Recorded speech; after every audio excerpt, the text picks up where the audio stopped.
This morning we complete the series of talks on the principles of nature as they come to us in the human body. We have always recognized the human body as a miniature of the world. Paracelsus describes it as one of the three great books of creation. Anything that we seek for in the functions of the living bodies, we will find in the human form. If it is not in the body of the human being, then it is not part of the material nature to which we belong. But behind this is a great deal of philosophy which is not so well known.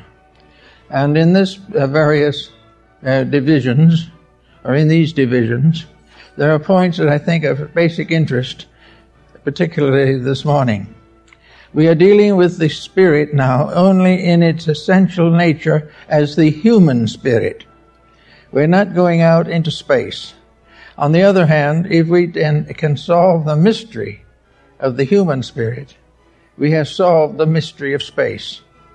The difference is in magnitude, but not in principle. Therefore, we start in with the study of the spirit, and we begin to study it in terms of Bible literature, because we have a great many keys in the Holy Scriptures. Actually, we find, therefore, that in the beginning there was space, and in space there was an eternal power. This eternal power we call God. We do not know what it is really. We cannot experience it in its fullness. We cannot know exactly where it might have begun, if it ever did, or where it might end, if it ever does. But for all practical purposes, the Spirit is the eternal foundation of all change.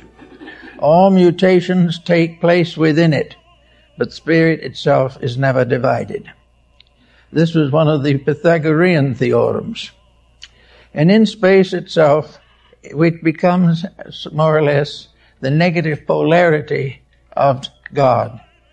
In space, we have a symbol of a vast immensity within which creations of uncounted worlds come into existence. The astronomer beholds part of this mystery, but he has found no answer to explain it.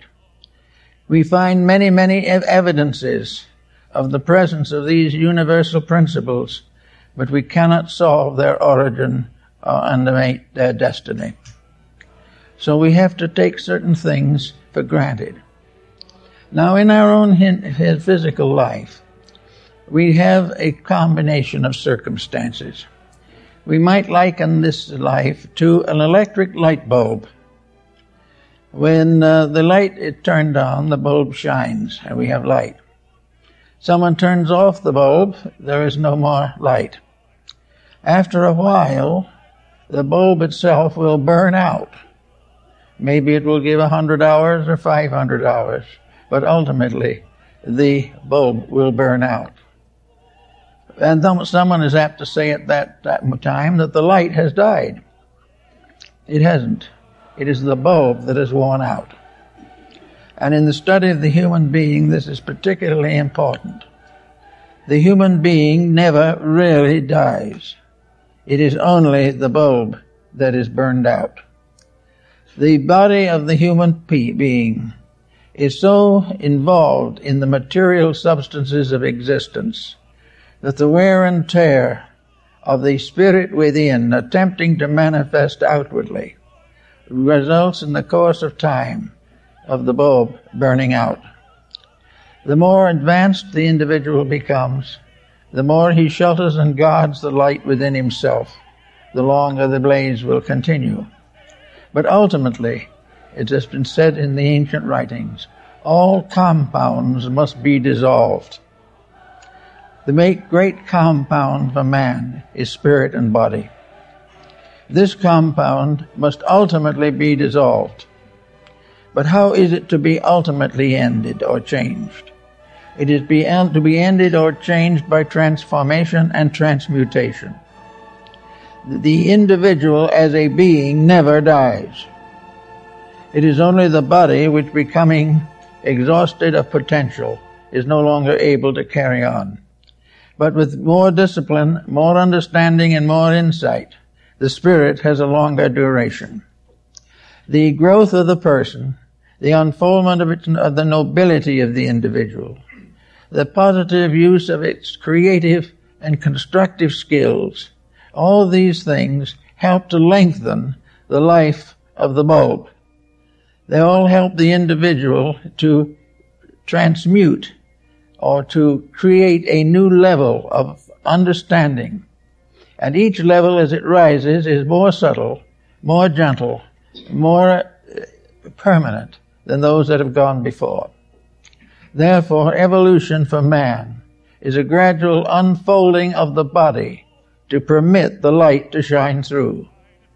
And the more highly evolved the person becomes, the more beautifully the light does shine through. So this morning we want to take a little study of some of these factors to see if we can make them a little clearer. In the Buddhistic doctrine, we find a study of the planes or levels upon which the human being functions. And we find these levels based largely upon Hinduism in the understanding or interpretation.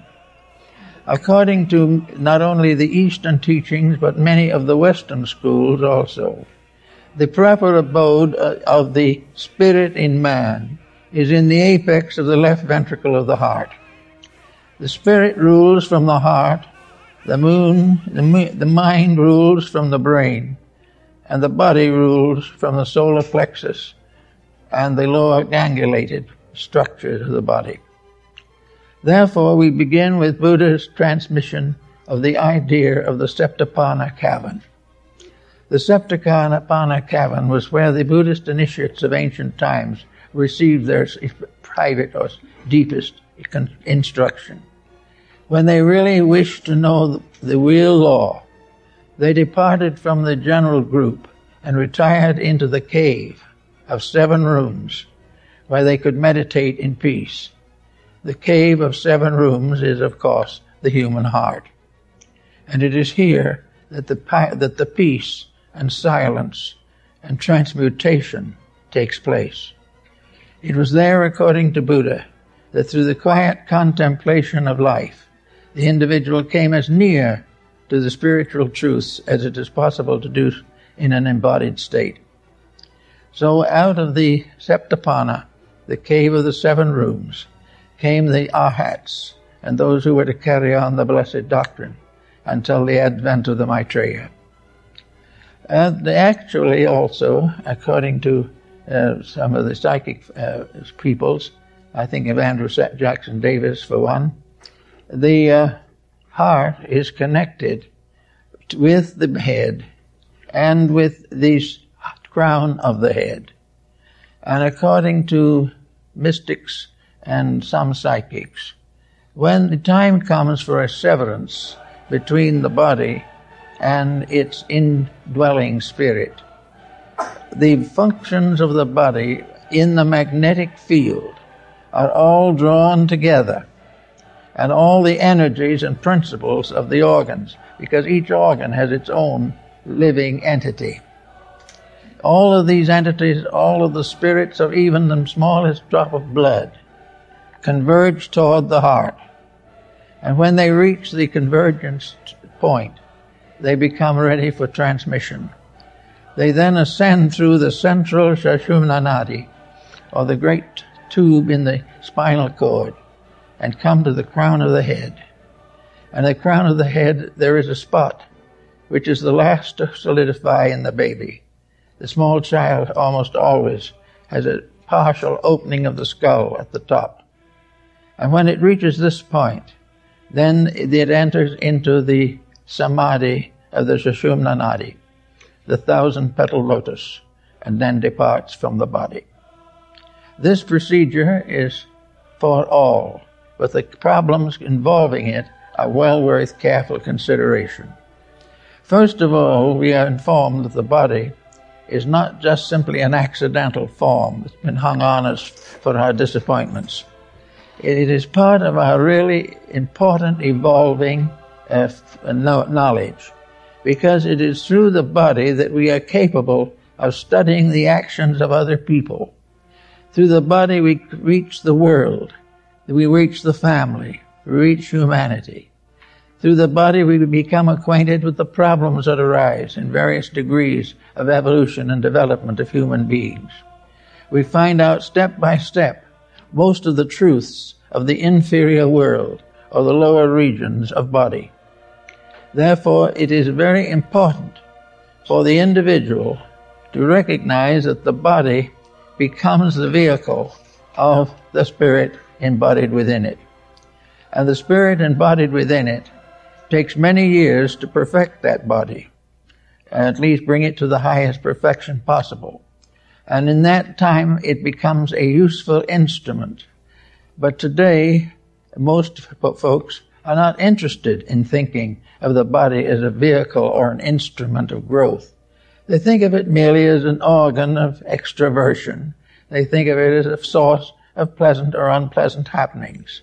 They do not realize that this body is a very important school, and that within this body, in the secret chambers of the heart, is the power behind us, behind the physical form, and that this power, together with the similar powers in others, constitutes one gigantic totality, which we call humanity in the world and God in heaven.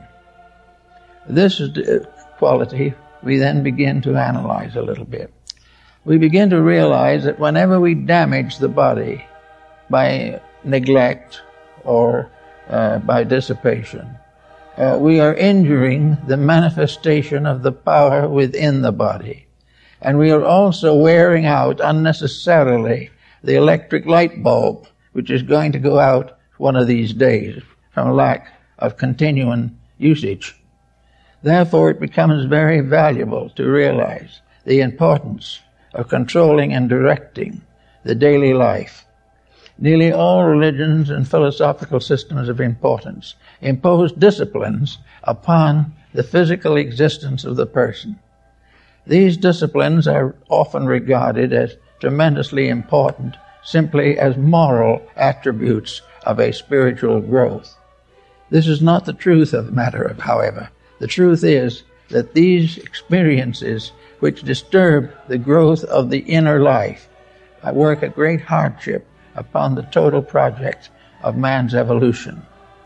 We find many cases today where we have a world of people only able to enjoy body as a reality. To them, spirits and minds and hearts, and actually brains for that matter, are very dim things.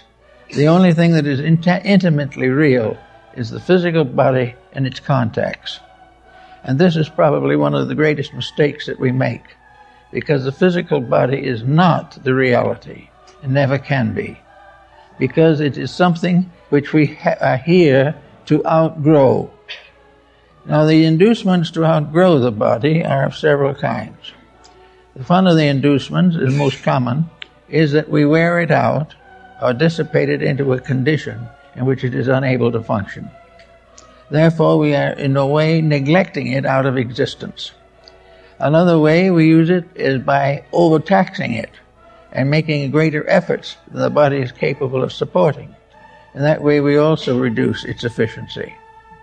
Then we also devote it to false projects, among which, of course, are nearly all of the material activities with which we are involved. Incidentally, the last few years particularly, there's been considerable emphasis upon this problem, that we are wasting energy, wasting time, and complicating existence by lack of discipline. Yet most people will not discipline themselves until they have to. And nature, in its wisdom, made health problems to help this disciplining, and then in society created wars and revolutions to indicate what man should not do. But there is no way of coaxing him into a state of virtue. He is not yet old enough and wise enough in his understanding to voluntarily correct his own faults without some inducement. And the inducement in almost all cases is freedom from pain, or freedom from want, or freedom from tension. Therefore, assuming the heart center in the body as being the seat of the spirit, we also find that it is from here that the spirit controls. The spirit does not control from the mind. The spirit controls from the heart.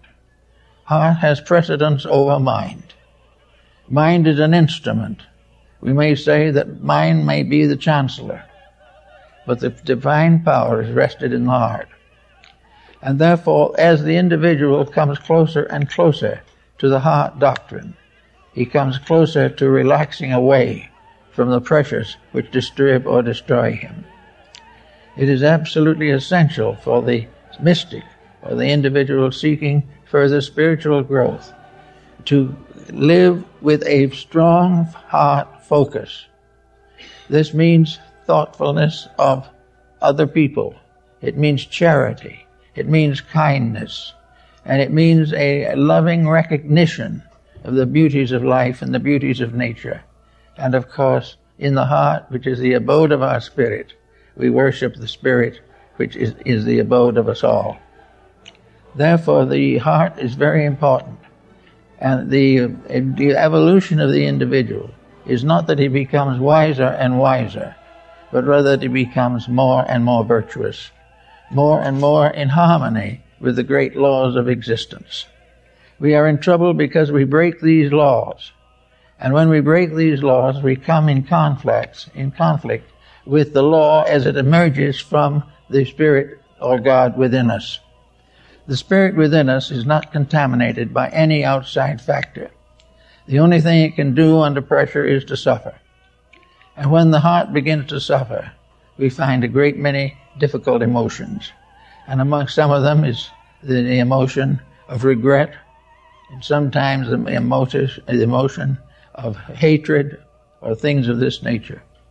But always the heart has to lead, because it is the seat of our immortality. And as it leads more and more, we find that the body reacts more and more constructively. The body has really no desire to take over. The only reason that it has assumed a dictatorship is because it is not supported by the conscious dedications of the mind and the emotions. The body does not want to rule the individual, but as nothing else is available, it will step in and do it. And when it does so, there's always trouble, because the body does not know what the spirit needs, but the spirit knows what the body needs. So we have now this problem of bringing back, working with a cycle of re-embodiments around the center of the heart of the individual. Now, as he comes into life, the heart becomes part of his essential makeup. The heart actually takes control of the body much earlier than we generally think. In fact, the probabilities are that it is there before the first physical cell appears. It is something much more important and more definite, and something that has a great deal of integrity and virtue in it. But by the time the child is born, the heart center is strongly established. And the establishment of it and the processes by which it is established are set forth in Rig Veda in the avatars of Vishnu. The deity appearing in one body after another until it comes finally to the last body, the Kalki avatar, in which is the white horse. It carries the soul to heaven. But all of the symbols of the ancient religions tell the story of the creation of life within the body and its gradual emergence as an individual existence. It also reacts to the individual when he grows up. He grows up, perhaps, fortunately, in a good home, where kindly parental doctrines are followed. And then all of a sudden he comes to the dividing of the ways. He must become an individual. He must take on the responsibilities of self discipline. This is the heart center, reminding him that he must gradually come to value that above everything else on earth. He must know that as a man thinketh in his heart, so is he. And his thinking in the heart is one of the disciplines that is hard to bring to a materially focused civilization. But today we are in the grave danger of misleading ourselves and others. And the time has come definitely to recognize the importance of coming to the throne of the indweller, that which is within us as long as we live, the Spirit of eternity, the unknown and unnamed God. Is a spark in every living thing. This spark is in the lowest creature.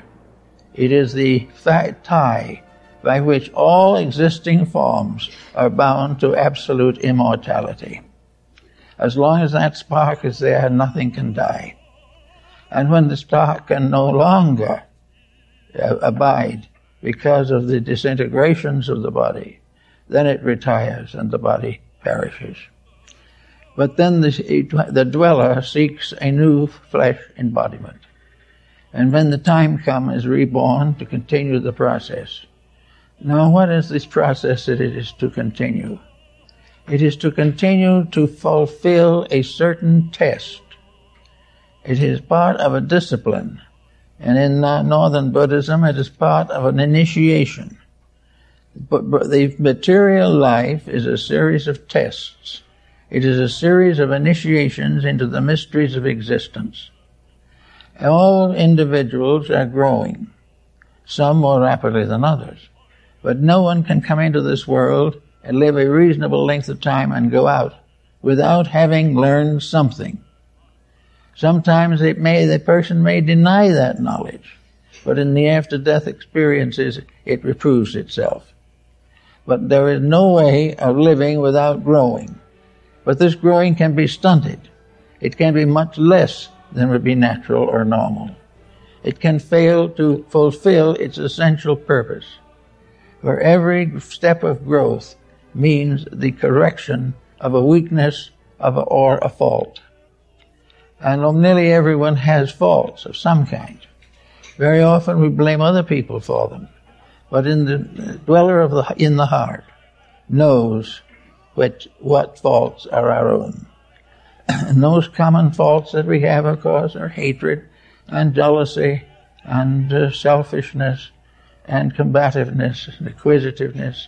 All of these faults are involved in two things: the relationship of the individual with the heart within himself, and the relationship of nations within the heart of the solar system, which is the sun. In other words, as in the little case, we get into trouble by failing to correct our mistakes. So in the larger case, we get into world catastrophe by failing to correct the great mistakes, which are nothing but the little mistakes grown in size. And we have a family conflict, a world of words, unpleasant ones, over a back fence, and about the same time, and 2 or 3 nations get together and have a bad time. Everything is of the same type, differing in multitude or magnitude, but not in principle. And in principle, all things are leading toward the heart. The mistakes have all divided us from the heart center in ourselves, and our virtues bring us back again to it. And when we come back, however, we are better than we would have been had we not been tempted, because temptation moves salvation to a task by the individual himself. In other words, there would be no gain by experience if the individual could attain happiness and peace without experience. If he did not have to correct his own mistakes because some benevolent providence did the work for him, he would remain to the end selfish and ignorant. But he is not permitted to do this. He is reminded of the fact that his own presence in the world is a proof of his own need for growth, his own continuous challenge by which he must gradually unfold his own integrities. Thus we have another important factor here, health. We have the health factor, in which individuals, through mistakes of one kind or another, create various ailments which sometimes cut them down in their prime. But altogether, all these things, whether it's a digestive difficulty or an international problem, all arise from the same basic sources. The failure of the conscious person to understand the reason for himself and the way in which he must work with himself to fulfill his own purpose. Now, out in the larger sphere of things, we have concepts of God. And nearly every nation has some concept of the nature of deity. And this nature of deity has been, for the most part, built up from a contemplation of superiority in the material world. Those of highest rank are regarded as nearer to deity. Those of various particular outstanding abilities are said to be inspired. But in every case, the comparison has been that the divinity is a highly glorified humanity. It is a person who has been raised by adulation or public esteem to the estate of a deity. And in ancient times, nearly all deities were glorified human beings, remembered for their powers and principles long after their bodies were returned to the earth. So deity became, as one man called it, a highly glorified King Henry VIII or Louis XVI. God was the great nobleman, and all nations were serfs, and all individuals were serfs of this divine power. This has been gradually changed, particularly by Luther in the West, to the realization that the supreme overlord is not a Henry VIII, but that there's only one real ruler, and that is Spirit itself. Everything else is a false ruler. But the false ruler must continue until the community or the world earns the right ruler. We must have the difficulties until we outgrow them. And there is no way of outgrowing them vicariously. There is no way in which through a formula we can grow. The growth must be real, and the growth must be tested by the power that is seated in the heart. When the heart power is satisfied, we are right. When the heart power supports us, we are right. But up to that moment or that time, we are in various degrees of rightness and lack of rightness, which we call the ordinary living conditions of humanity. So we find in the stories of the incarnations that we have a broad platform, assuming for general purposes that the human being, in order to fulfill the destiny for which he was created, will probably pass through approximately 1,000 embodiments. Now this is probably an inexact figure, but it is in principle is obvious or indicative.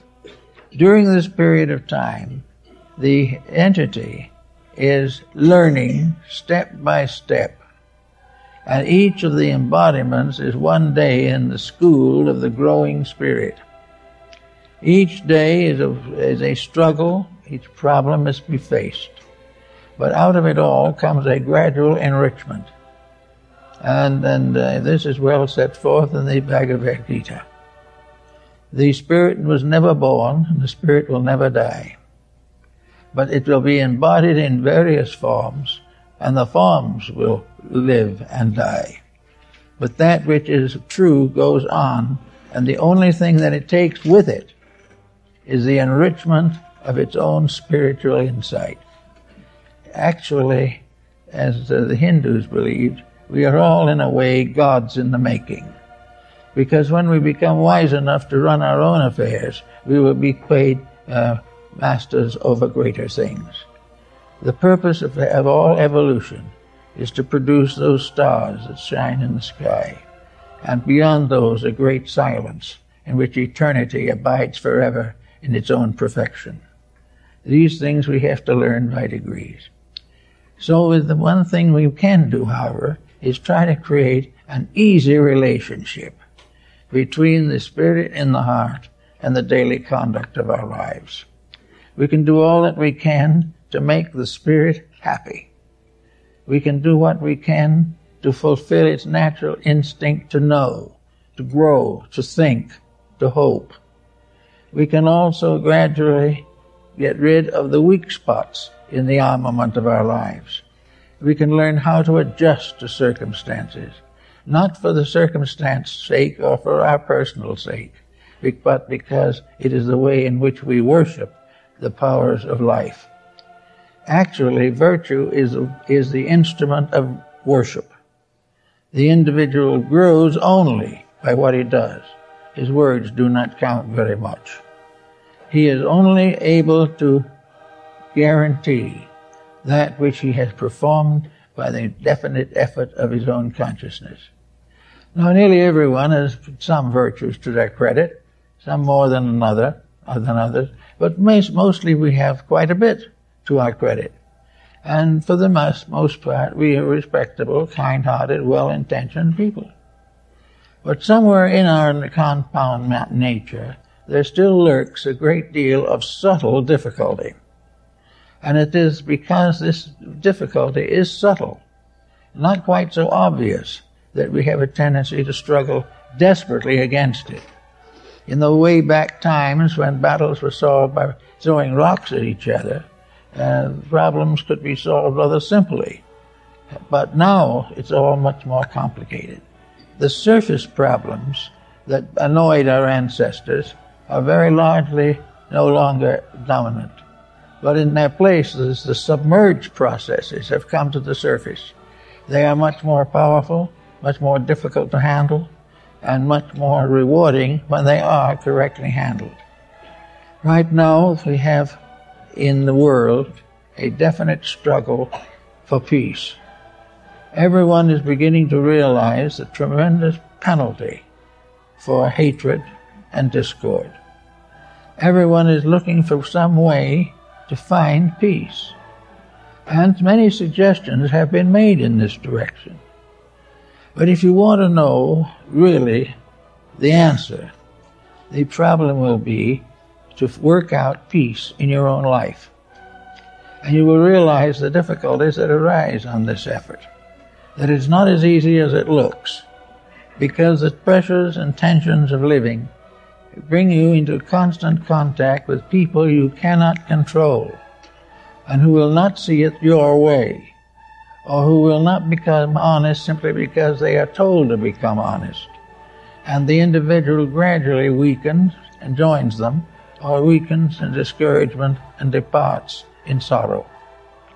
This means that we have new and better lessons and bigger lessons to learn.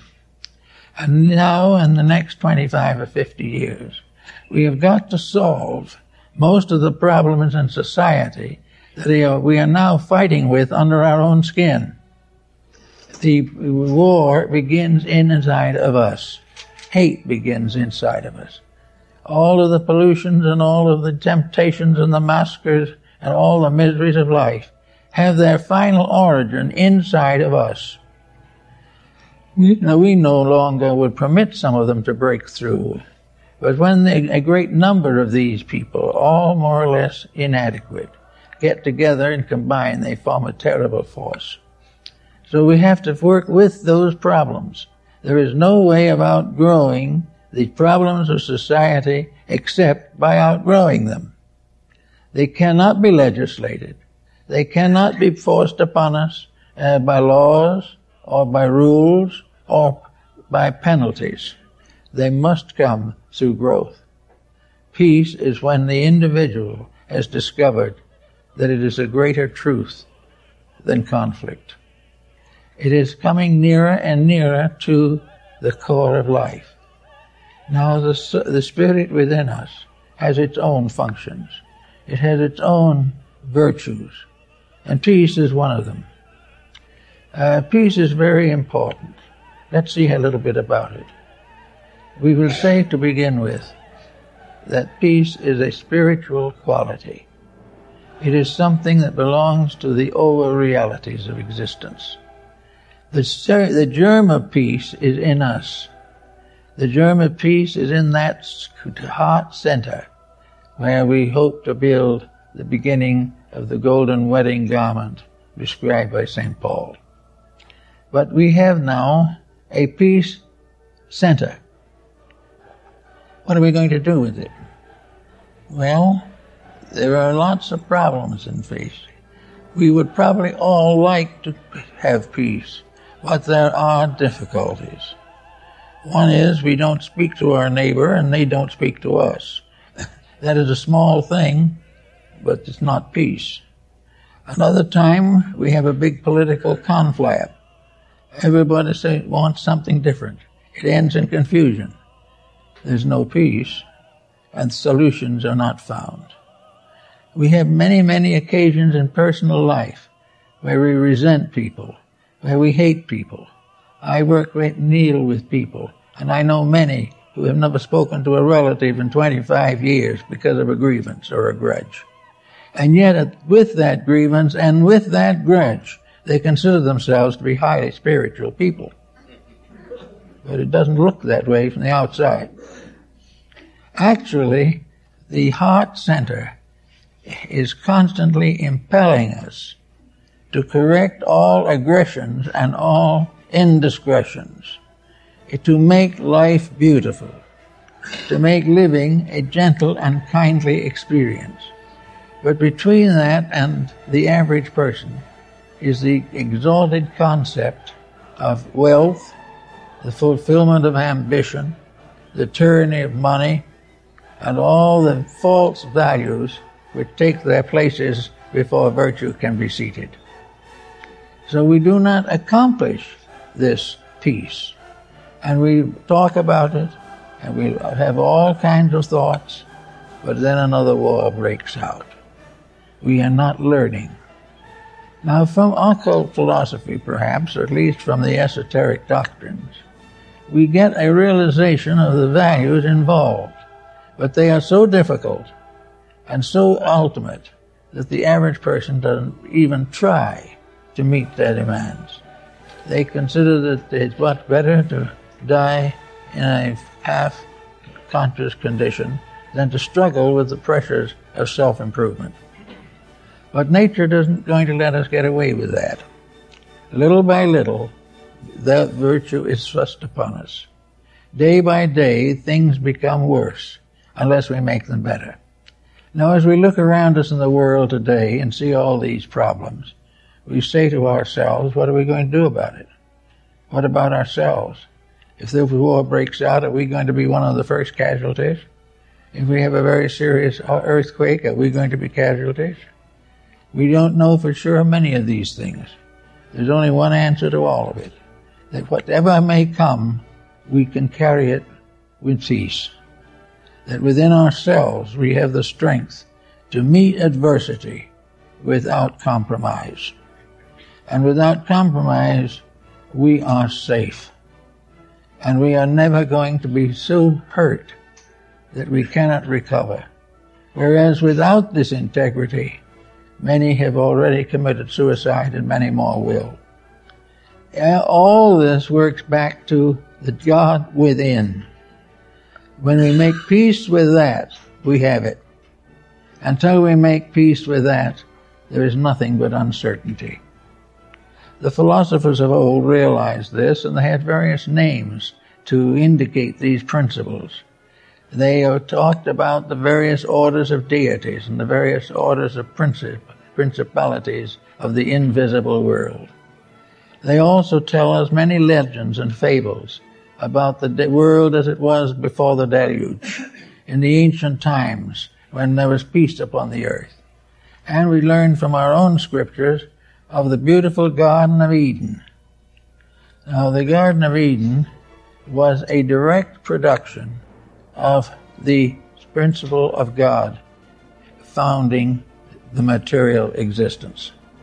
The Garden of Eden was the nearly perfect production of spirit.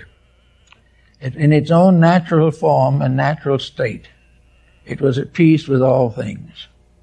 It was a paradisical sphere, and it was here that man studied the sacred writings, and his teachers were the angels. All of this is symbolical language, but it stands for a great meaning, for a great mystery, and that is the mystery of the material existence in its own purity. The material existence was not a world, originally, of pressures and of tyrannies, but into this world came Adam and Eve. And Adam and Eve, for one reason or another, were captured by the web of ulterior motive. They became involved in relationships which were not according to the doctrine that created Eden. So they were cast out of the garden and were set out into the world. And the world as we have it today is Eden polluted. It is Eden gone. It is Eden that is no longer in the valley of the Euphrates. It is the Eden that is no longer in the high Hemavats or in the mysterious temples along the Niles of Egypt. It is no longer here.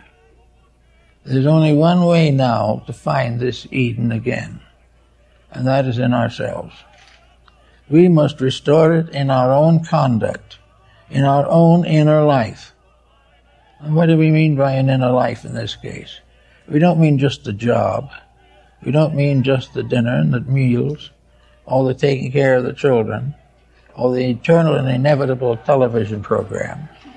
We don't mean that. We mean a life in which the individual achieves an individual adjustment with life. A life in which there are values gradually growing up. Now, if there are values growing up in the lives of parents, the children will grow better. If there are new values growing up in children, their relationships with elders will be better. In every case, we have 24-hour days. And as part of that day, to quote even a character that's not so popular right now, Muhammad says that the 24-inch gauge is the measure of the individual. 3 times 8 hours makes the 24 hours of the day. These 24 hours are 8 hours for labor, 8 hours for rest, and 8 hours for growth. For the definite, special attempt and understanding to improve oneself, to become more wise in good things, to become more patient in adversity, to become better informed on important details of life living, and also having time for kindly relationships with our neighbors. In other words, we have to make a selection in which every day there is time for growth. Without some time set apart from growth, it is not going to make too much difference maybe in the long run, because we will keep on coming back pestered with the same problems until we grow up. We can do it maybe in 10 lives, it may take 100, but we will ultimately do what is right. And the struggle to do what is right is now for us, or for many people, a terrible, terrible task. The idea of turning off that television is more than the average person can stand. And furthermore, turning it on is more difficult than turning it off. And there seems to be no answer except to buy a larger instrument or to get in other stations. But we're going to be in the same way all the time. We are looking for one thing, for rest, for relaxation, for a sense of security, for sharing in life with others in the daily living problems of existence. We're not going to find it this way. We're not going to find it because we have more or less excluded the spirit from our entire pattern. We have set aside no time to which just to be human and give thanks for the privileges of existence in this world. We do not try to use the hours, not necessarily for heavy mental struggle, but for gracious acceptance, gracious adjustment, and the gradual, quiet maturing of our emotional and psychological structures. We are entitled to rest and repose, but we do not have any. We had more repose in the old days of the sweatshop than we have today. And that's quite a span. So everything that we do that is repose, that is quiet, that is peaceful, that represents a conscious effort to be better, is registered in the apex of the left ventricle of the heart.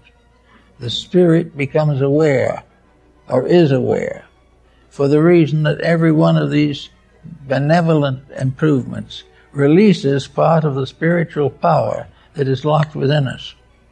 Now, this power is variously gradated and very carefully classified. Some parts of this power will be better if it helps our digestion.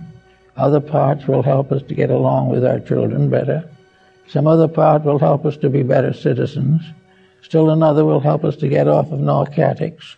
We have all kinds of potential help for anything that we need. But the individual must make the first step himself. As Buddha said, the long journey, which is evolution, begins with a single step. And each of us must make the first step or two in development of our inner lives before we can begin to get the support from that which is within ourselves forever. We must wake the sleeping power that rests in the heart. Now, when we waken that power, then we go through this transmission of records and changes into the higher bodies. We go from the physical to the next one, which is the ethereal or vital, and we go on up until we go through the mental, the emotional, and finally enter what they call in India the Buddhic plane. We have no English term that is exactly for this, but it means in actuality that it is a place of understanding, of self-realization. It is the place where the curtain goes up and the facts become more obvious. It is a place where you can stand and look out of a window, and as you watch, a curtain is drawn away from the window and you can see what is behind. This is the Buddhic sheath of the ancient Oriental philosophies. It is the first conscious view of the totality of life. It is a look at the sky in which the sky disappears and instead becomes a vast race of deities or powers going on forever. It is also a marvelous opportunity to realize that we are of them. We are part of them. There are others coming after that are less than ourselves. There are others going ahead who are greater than ourselves. But there is an enormous motion going on all the time. And we might ask ourselves, why this motion? What does it all add up to? We can't keep on growing forever and ever and ever. And most of the reposing points along the way are not very tempting. We have to know then what is the final result of this all. And we know that the world's great divisions, the great mantvantras into which nature is divided, that this is a cycle for the development of the four kingdoms that we have here now, that gradually they will outgrow and go on and evolve, and stars and worlds and suns and planets and galaxies are all part of the unfoldment of this one great spiritual entity. And in the end, there will be only this one. All things that have led up to it will have become then part of it. All growth has ended when the parts become identical with the entire. And in that moment, there is the great flash of infinite wisdom that can never cease. the infinite understanding, the infinite light, the infinite sharing. It is not necessary for us to be individual forever in order to be people. The more that we will overcome individuality and show a common knowledge, the greater we are. And the time when the eye of the Spirit is truly open, there will be one people and one God. And we will all become part of one eternal pattern. And we will not be anxious any longer to compete with our friend or be richer than our neighbor, but we will be part of something which needs nothing, because it has already achieved all things within itself. And as this evolutionary process goes on, eternal totalities rise from the darkness, and these totalities represent new beings. When humanity becomes one creature, it will become another being, and this being will create other worlds to go on and on. But in the end, there will be no sense of growth in this being. There will be no sense of need, no sense of emergency. All things will be according to reality. And this one overdeveloped reality will be like a parent. The parent may not know exactly how to handle a child, but when we all, through conscious evolution, become parents of races, parents of nations, parents of genera of all kinds, when we become parents of great orders of life, we will find that we will be given the strength to make these necessary decisions. We may be a group spirit over a whole kingdom of life, but this does not mean trouble, because we have left trouble behind. We left our troubles with selfishness somewhere in the distance, and the lower order of life is struggling with the selfishness that we are now relieved of by our own growth and our own fulfillment of the purpose and destiny of ourselves. So we go on, but we become more and more one, until finally we don't need to see with the two eyes. For when we see with the one eye, we see all things, and we see the same thing that we see as we think of God as seeing. Somehow we realize or believe that the divine power is aware of all things, that recognizes even a sparrow's fall. Well, that probably is true. The all-power is as perfectly aware of the sparrow's fall as it is of a great space collapse or something, because it is now only one, and we come into a new dimension of intelligence. Intelligence becomes universalized even before consciousness does. Suddenly there is only one mind, and we are all part of it. And this one mind flashes inside of all of us and brings us into peace. When we understand mind, we will all be friends. When we understand emotion, we will all be kind. It is because there is only one emotion of kindness, and it is distributed individually in various degrees of development through the 5 billion or 6 billion human beings now inhabiting the earth. But sometime there will be one kindness which will be shared by all, because they have grown up to it. Our great problem has been haste, probably.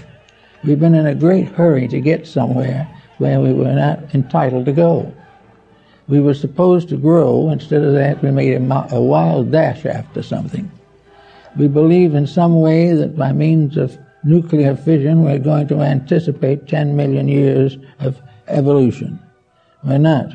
We'll probably slow it down a few million years, that's all. We are not looking at it right. We are assuming that the development of material problems and potentials will advance this growth. It's not actually true, because these things we are inventing now should be known only after we have intelligence enough to use them correctly. We should have become human first before we invented the bomb. If we had, we would have no bomb. But by failing to grow inside of ourselves, we have permitted nations to destroy each other and endanger the survival of all. Today we have another emergency coming in. And against this emergency, we are trying to build people who can understand the values and can realize that it is possible for us to get together and work out problems constructively. Now, it may well also be that in these great stressed periods, that circumstances will arise which we cannot control. We have not become wise enough. So therefore, we are able only to destroy ourselves. We do not know any better. But here's the rub. No one ever destroyed himself or anybody else. All these things are part of an illusion.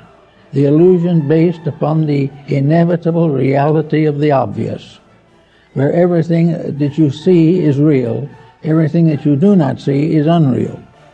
When the very actualities are that the things that are real are mostly invisible, but very real within the person.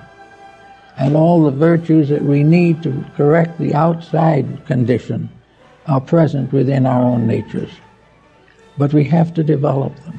We cannot affirm them. There is no use writing petitions with them.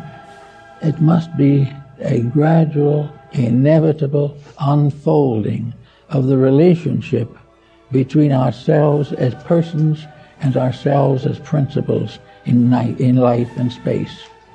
The entire solution to the human life wave problem lies in the outgrowing of the ignorance, even as in the growth of the small child. The problem is to bring it up to maturity. Now, if you took the small child today in the environment in which we now function, we know that most parents are having many difficulties. The child is precocious. The child has all kinds of whimsies. It can be terribly annoying. It can be very bitter in its attitudes. It can be hopelessly extravagant. It can avoid all work and responsibility. And the parents get into more and more difficulties. But this is also true in the great composite child, the human race. The human race is spoiled at the moment, badly so. But it's spoiled with things that cannot succeed. It has created an artificial world out of harmony with a natural world which is magnificent in itself. We have suddenly tried to create something better than good, and have found only something that is worse than bad. We do not have the right attitude on these things. We have not been willing to accept these realities. Francis of Assisi was well aware of this. He came from a rather bad background. He was a rather dissolute young man. But when he became aware of the spiritual values of life, it completely altered him. And he became, about all who could in those days, a member of a religious house. Today, we've got to make the world into a religious house. A few people retiring into monasteries won't do it. This whole world has got to take on a little bit of the looks of a monastery or a convent or something in which there are people who are self-disciplined. This point has been strongly made by the Zen masters of Asia, that there's nothing that you can talk about, there's nothing you can affirm, there's nothing you can read about, there's nothing that you can talk about that does anything unless it is accompanied by an appropriate action. If you believe in peace, you practice it. If you believe in forgiving mistakes of other people, you start right in forgiving them. But all the talking in the world will not correct anything unless it leads almost immediately to an action consistent with itself. So all the way along, we are fighting to bring through the divine state that we lost. Paradise has retired with God into our hearts. It is still there. The God of ages has never passed on and never changed. But in its infinite manifestations, it has come to be known by various names. And in our little world, in which each of us has a spark of God in ourselves, we want to name one of the sparks John and another spark Joanne. But they're the same spark, and there's only one. But they are apparently separate. And for every argument between two people, we have a symbol of an argument between two parts of ourselves. Because all arguments can find their root within our own natures. So it becomes very interesting to study some of these things. And it's very interesting to look forward to the time, somewhere, sometime, when these problems will be solved. When we will find again the Edenic world of ancient thought, where we will live at peace in a gentle world. And as soon as we accomplish this, and we are quietly settled, and we are one with our own hearts, and we think most of others, and our loves are sincere and devout, and our faith is strong, when we get that, we will have a beautiful vacation in a little world of gold and glory. We don't know just what it's going to look like, but it's going to be beautiful, it's going to be wonderful, and we're going to feel that we're being rewarded for everything we've ever gone through. And when we get a good vacation, we'll start a new job and go through more than we've ever gone through before. But all the way, we will be growing towards a complete conscious identification with the one infinite reality at the source of life. The journey goes on. We came from God, and the journey goes on until we go home. We have little pauses along the way, but in every instance, the journey is toward the Spirit in ourselves. And the Spirit within ourselves is our link with a universal Spirit. When we find reality in our own hearts, we will discover it in all of the hearts of the world and all the worlds that are within the great heart of truth. The astronomer looking for outward can't imagine how all these wonderful worlds came into existence. He wonders, he can't really understand, because he doesn't see the infinite invisible which is behind. But the mother looking at a newborn babe is looking at a creation that is just as important, just as mysterious, and just as sacred as the bringing forth of nations and of worlds and of planets and of stars. They're all part of the manifestation of infinite life. And when the human being is able to adjust his personal consciousness for the mysteries of eternity to come through him, he will find that he has a very nice and peaceful time ahead. He won't be lazy. He won't just go on just hoping that there will be new legislations and he'll get more for his money. Nothing of this nature.